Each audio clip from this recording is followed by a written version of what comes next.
We are moving at finally a good space because we've been in school long enough to actually do that. Assuming we are here tomorrow, we will do a lab on muscle fatigue. I don't know what tomorrow's gonna look like. If AMI I may have you do the muscle lab tomorrow as your AMI day assignment. I do not want an AMI day. I think we need a rank day. Choice? I don't get a choice. But I may have you do the lab tomorrow as your AMI day assignment. It's pretty simple lab, but basically you'll like squeeze like a stress ball or something. Don't have it. You could come up Not with exploded. something. Or tennis ball or something. I don't have crazy bullshit. You can be creative. You can come up with something. I'll figure it out. You could squeeze a pillow. You can get a pillow and squeeze Got that a either. pillow. What do you sleep on the floor? Yes. Blake lives in a tiny home. Yeah. He lives in a shack. Yeah. I might do one with work boots. But I may have you do the muscle lab as your assignment because it would have been your class assignment anyways. We'll see. But anyways, that is the plan for tomorrow. Unless it's an AMI day, we'll see. But the we're moving at a fairly good pace finally because we've been in class and I am making you take notes even though you guys are grumping about it. We're still taking notes. So we have talked about muscle contraction. We've talked about tetanus, muscle relaxation, how muscles get their energy. Now we're going to kind of compare skeletal muscle to cardiac and smooth muscle. We still have a ways to go because we need to get through diseases and disorders and things like that. So we're not near test yet. We've still got a ways to go. But we're moving along. So that's good. Progress. We're making progress. Cardiac muscle. So cardiac muscle has similar appearance, at least a little bit, to skeletal muscle in that it still has the banding, like the striations. So the striations are made by what? What makes the striation appearance? What makes the striation appearance? What makes the striation appearance? Layers. Well, I mean, kind of. Think about the structures we have learned. What makes the contraction? The little, what actually is the functional unit of a skeletal muscle? Oh my goodness, you guys love me so much. Starts with an S. Sarcomere. The sarcomere makes this striated appearance because it has the actin and the myosin that overlies each other, the dark bands and the light bands. That's why it looks banded. So cardiac muscle also has actin and myosin that lie on top of each other, gives it that striated appearance. So they have, and it's right there, look at it, it's right there. Sarcomere structure gives it the striated appearance. Unlike the skeletal muscle, the muscle fibers are shorter because it doesn't have to contract as lengthy. And it does have branching. Now the branching serves a couple different purposes. We'll get into that more when we get to the cardiac system, which is after the nervous system. But the branching helps the cells to communicate, and it also helps the heart muscle to be stronger. And they only have a single nucleus, whereas skeletal muscle is multinucleated. The T-tubules are large. Remember, the T-tubules help to transmit the signal, which goes down the sarcoplasmic reticulum and the sarcolemma. And they're less frequent, and they lie over the Z-discs. Like the smooth muscle, they are electrically linked, whereas in the skeletal muscle, they're chemically linked.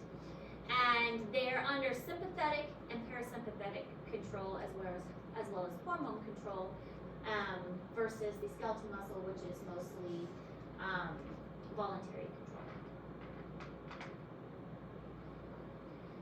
So there are adaptations for continued contractions, including increased vascularity. There's a lot of vessels that go to the heart. Oh, we do have a heart model. when we get to the heart unit, heart. If we do. We will get to the heart unit. You can see on the outside of the heart that there's all these different vessels. So there's a lot of vasculature that goes to the heart, because if the heart goes without oxygen for, even just a couple of seconds, it's like 30 seconds or something, then the heart muscles start to die. The heart cells start to die, which leads to a heart attack. So very important that the heart continues to get oxygen to the actual heart cells so that the heart is able to pump correctly. So we've got to make sure that the heart is continuing to get the necessary oxygen, which is why it's got all of those outside vessels that are going to it. Increased mitochondria, because the mitochondria are going to provide the energy for it, and increased myoglobin, which is going to provide the oxygen for it. Lots of calcium as well, and from the extracellular fluid.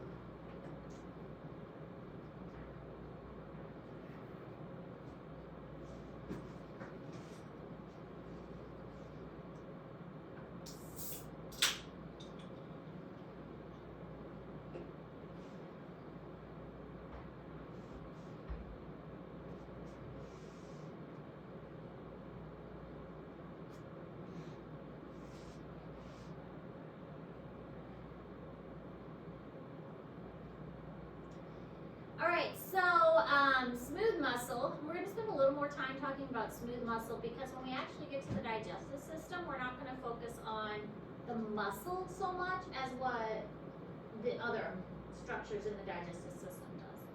So the smooth muscle contracts in kind of a funnier way. You can kind of see it here.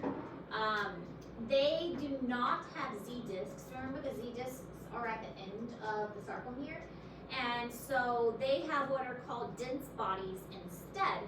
These dense bodies are kind of this like banding that wraps around the smooth muscle. And when the dense body contracts, it makes this kind of appearance, this kind of bunching up instead. And so that's what leads to the contraction. And it kind of causes this like overlay here. So they're laid on top of each other in that spindle fiber kind of formation, which you see in this kind of diagram, and then when they bunch up, they slide past each other. So again, no Z-discs, but they have dense bodies. And that also leads to no striations. So they do have the thick and the thin filaments, but it doesn't have that striation appearance that you're gonna see in the cardiac and skeletal muscles. That dense body does anchor the thin filaments in place of the Z-discs. They have something called homodulin,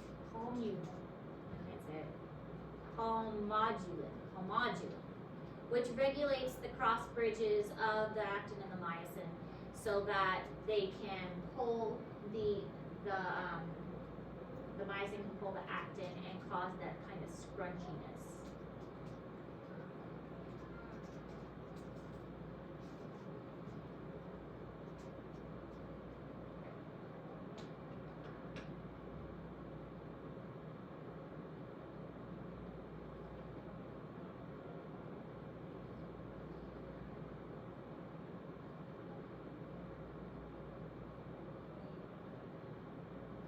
So once the myosin is activated, it attaches to actin and pulls on the thin filaments, and the dense bodies are pulled, and so it does make kind of this like scrunch. So it does contract. So it would be more like extended out here, and it is more kind of like a bunching up.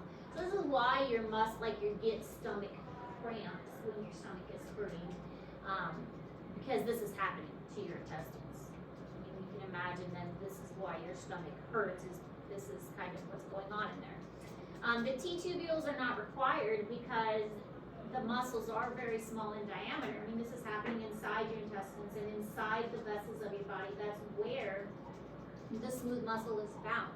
So you don't need the T-tubules to pass on the signals. That's the job of the T-tubules. The power output is low. Again, you don't need really strong contractions for this. They are relatively thin in the linings of the small intestines and the linings of the stomach. So you don't need a very strong contraction for these movements to occur.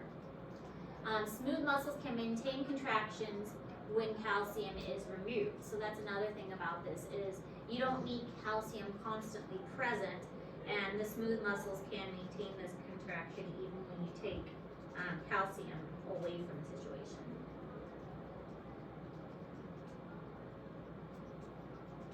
But that's not true for both cardiac and skeletal. Cardiac and skeletal both need smooth muscle.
So this picture's in Google Classroom. It just kind of shows how the smooth muscle contracts. So this would be the relaxed version, and this would be the contracted. So it does bunch up, but it's definitely smaller and contracted. Variations in smooth muscle physiology allows for different parts of our body to work. These are all the different places that smooth muscle can be found. You have it in the reproductive portions of our body, urinary, digestive, respiratory, within the lining of our vessels. Now remember, cardiac is different, the heart is different, but the vessels of our body has smooth muscles. Also around the eye has smooth muscles. So the way that the smooth muscle contracts can be a little bit different in each of these situations, but they're all going to be generally the same, but they might overlap each other. Like in our stomach, for instance, we have muscles that go one direction and then transverse and then one that's kind of diagonal. And so because there's 3 layers and they all lay in a different way, then our stomach can contract 3 different ways. And so that allows our stomach to scrunch up our food 3 different directions. And so we're able to digest our food much better that way.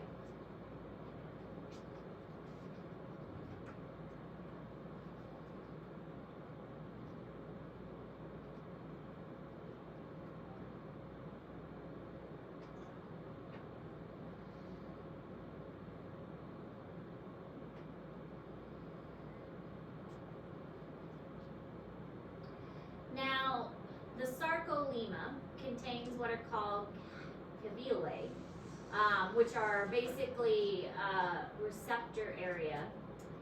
They contain things that are like G proteins and secondary messenger generators, ion channels, and protein kinases. These are all things that are going to receive information telling our stomachs and our other parts of our like the bladder and the vessels of our body, when to contract, because there is more information coming besides just nerves. So like our stomach, for instance, it's going to get signals from the different digestive juices and the different, so there are lots of mucous membranes and things telling our stomach what to do, and so our stomach needs all these different signals interacting to tell the muscles when to contract. And so it's not just one signal coming from our stomach. So it has these different kind of, the calveolae are almost like little pits lining that. And so this is the sarcolemma, which is in the center, and these calveolae are almost like these little pits on either side here. So the sarcolemma is the line in the center, and the calveolae are little bumps on the side. And then the smooth muscle is here.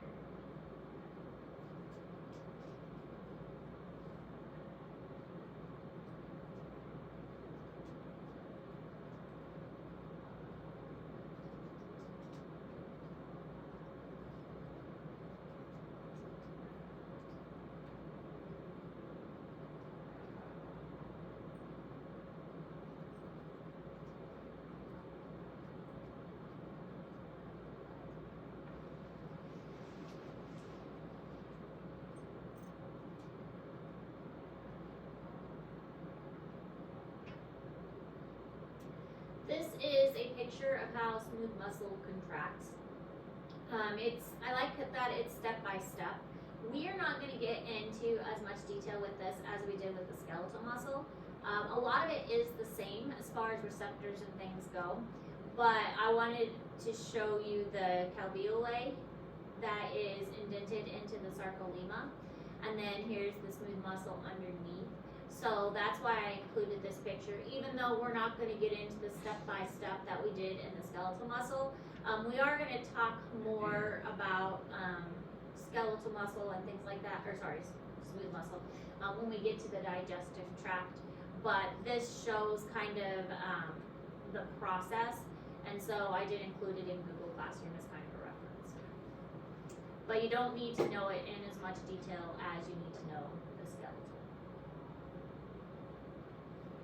This is also in Google Classroom. For smooth muscle, the contraction is controlled by the acetylcholine, again, but it is also controlled by things such as norepinephrine and nitric oxide. Those two are obviously different than what we saw in the skeletal muscle.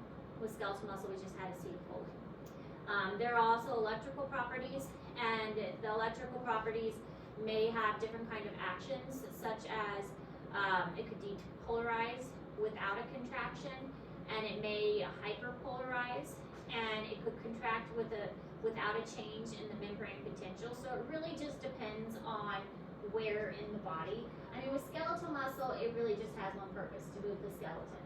But with smooth muscle, we just have so many different purposes. And the same thing like with cardiac. With cardiac, we really have one purpose, which is to pump the heart. But the thing with smooth muscle is there are just so many different reasons for it. The bladder, the vessels of the body, the intestines, the stomach. Each one of those has a different reason to contract. And so they're going to have different ways to operate.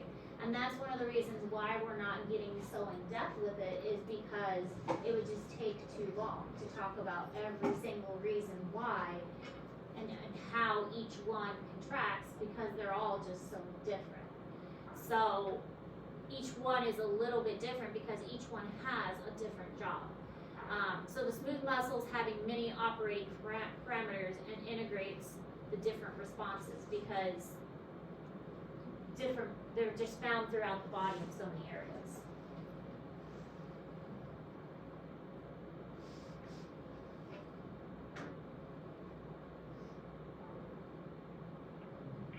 Hello, welcome to my video on smooth muscle contraction and relaxation from our human physiology series.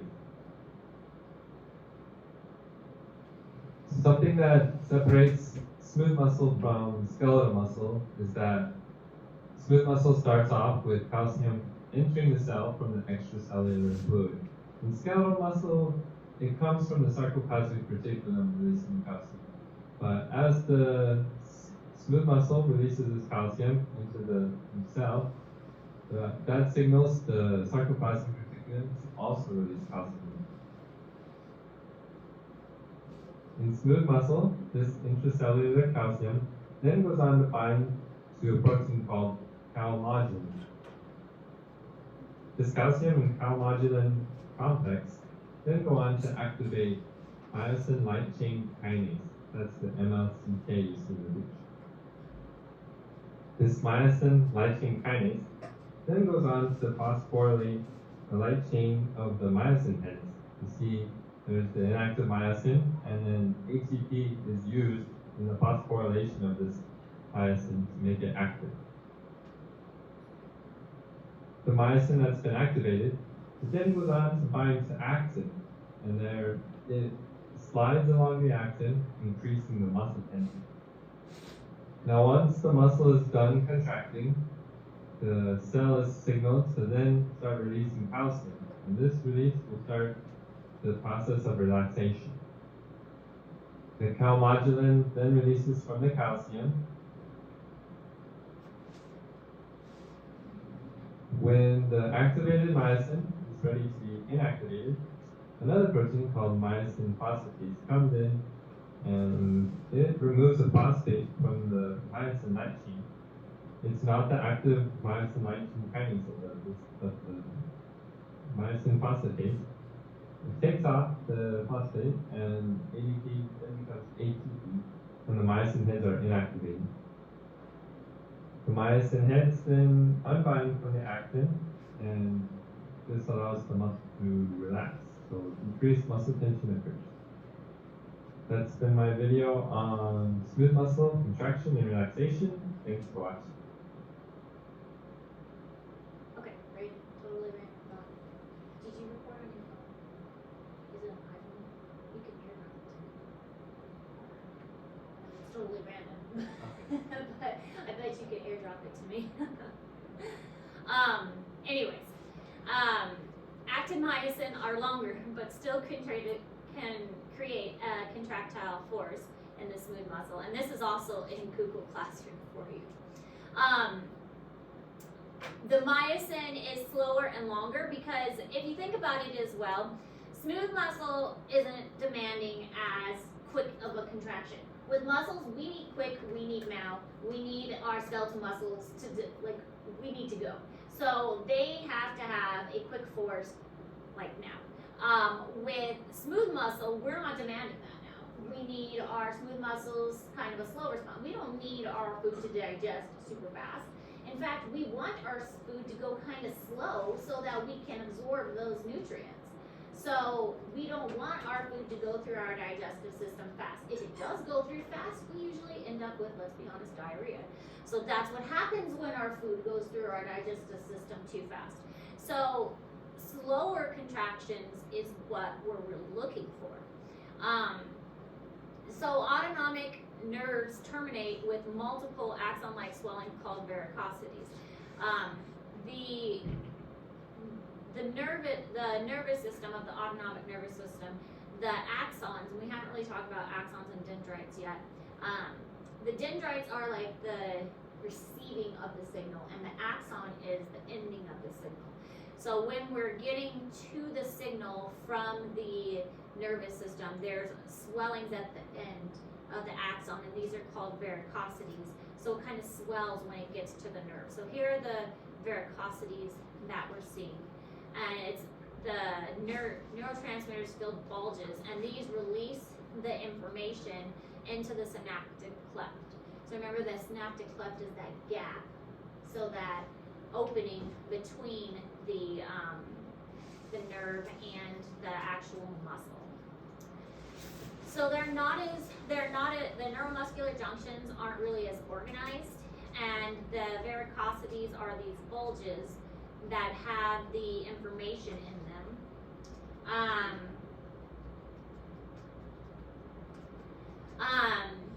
So the pace setter cells spontaneously trigger action potentials and contractions. They are the ones that are going to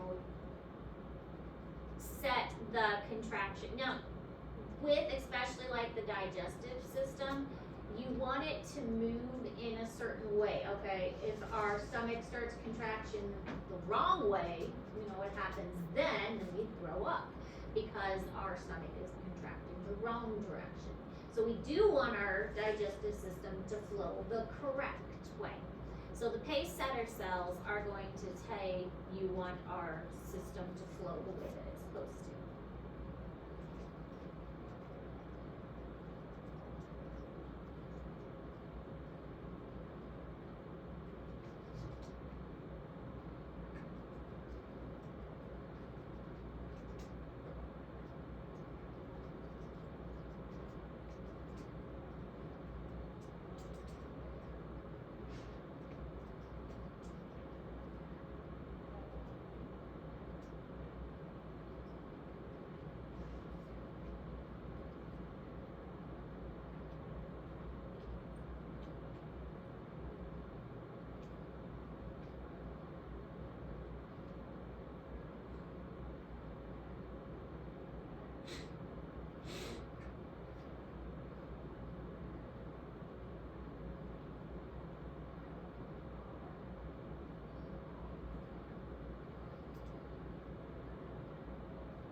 You can have single unit or multi-units in this smooth muscle. A single unit is much more common.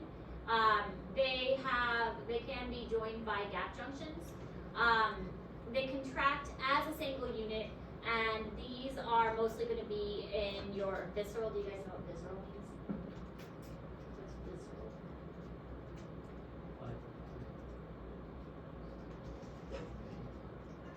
It's a good guess. You would think it would be veins. But visceral actually means intestinal tract. Like you have a visceral reaction, you have a gut reaction. So visceral actually means stomach, or like intestines or guts. So single muscle units are the more common ones, and they are referring to the digestive area.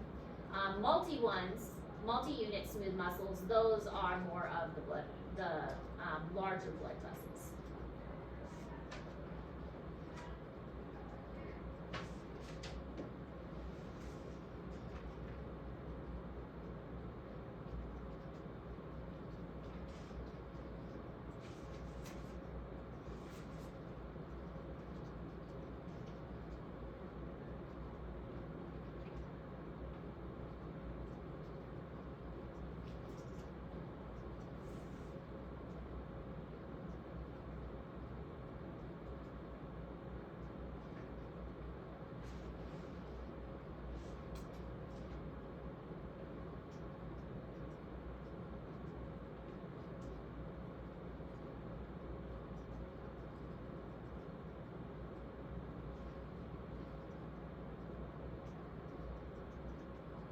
That's good.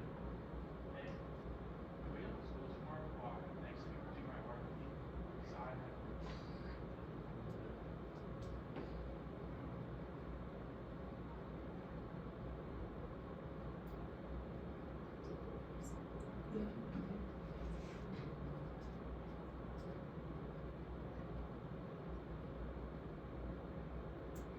Okay, this is also in Google Classroom.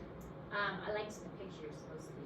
It shows a good visual of the pictures and the varicosities in the nerves, which are basically, again, just like the big bumps that have the neurotransmitters. But the autonomic, which is autonomic means spontaneous or no control. Because I don't think we covered that yet. What is the autonomic nervous system? Because we haven't gotten to the nervous system. But autonomic means that we don't have any control over it. So the smooth muscles are part of the autonomic nervous system. We can't control any of the smooth muscle. But here's the difference as well between a single and a multi-unit. So here's a multi-unit and here's a single unit. So single unit with the receptors coming out, and here is a multi-unit that's kind of crisscrossing in between.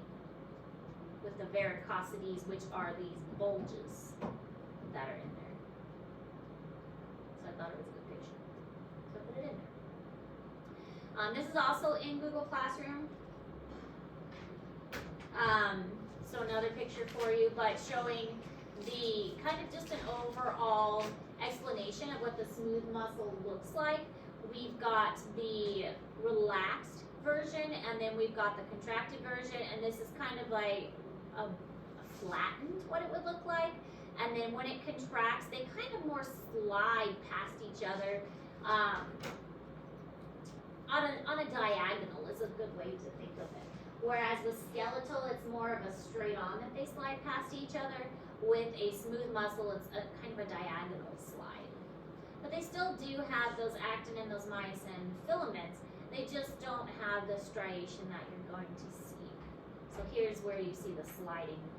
They have the dense bodies instead of the Z discs. Another one in Google Classroom, this one showing, like the video described the actual process of the contraction using calcium and how the calcium comes from the extracellular fluid instead of from the sarcolemma like we saw with skeletal muscle. And then a step-by-step kind of description on the side. Relaxation, just kind of the reverse of the process, also in Google Classroom. All right, look, we actually finished a section like we were supposed to. We never do that. No. And that leaves you time. Oh, guess what? We can actually start a new assignment. Yep. What? No, come on. What? No. I need to go record What? a video. Why can't I open You your do not. video? I cannot do